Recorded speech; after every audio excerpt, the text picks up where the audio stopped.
Vietnam War ended on April 30th, 1975, when I was a junior in high school. There is no peace and love when we have the irresponsibility of leaving those explosive remnants of war behind in the former DMZ. Now, from my generation, those places were called Khe Sanh, Dong Ha, Cam Lo, and Hamburger Hill. And since the war ended on April 30th, 1975, over 100,000 innocent footsteps have been maimed or killed because of these unexploded ordnance left behind. What Roots of Peace does, it is a perfect not-for-profit model. They go into an area of the world where there's a huge problem, in this case, all the landmines that are there. I'm equally thankful to Haiti, who founded the Roots of Peace in 1997. I had a dream there'd be no more landmines.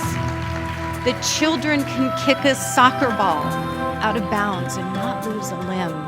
That a child could walk the beaches and hike the mountains without fear.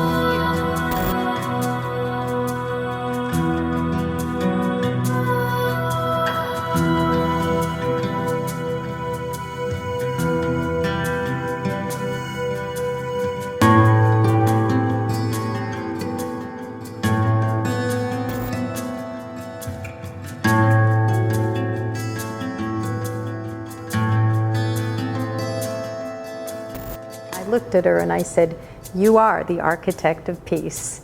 And her face lit up because she's a brilliant, wonderful, passionate, successful architect. But she wanted to do something more purposeful in her life. And she said, "I want to do a peace pavilion for you."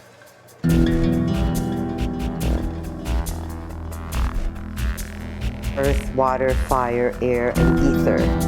It was like a natural direction to incorporate these teachings into the project. That's what the pavilion has to be. It has to be like a flower, inspired by nature, celebrating nature, healing the earth. I'm Haya Kader. I'm an architect. I have been for over 30 years. Many of the answers to so many questions that we have, they're all in nature. I knew that bamboo is a material of choice in Vietnam. It seemed like a natural fit. The earth represents the place, and it's these undulating mounds of grass which evoke the Vietnam landscapes. The water is a water lily garden that curves around again in a spiral and then cascades down, representing the coming together of community.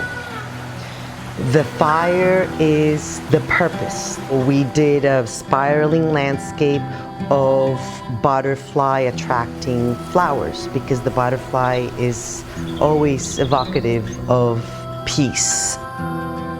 The air element in this case represents the culture. So we did a landscape of crops, and then they all come together into this heart, the ether, which is the pavilion itself, creating an underground that evokes that idea that we're going into the earth and planting deadly explosives in the earth, then something beautiful can spring out.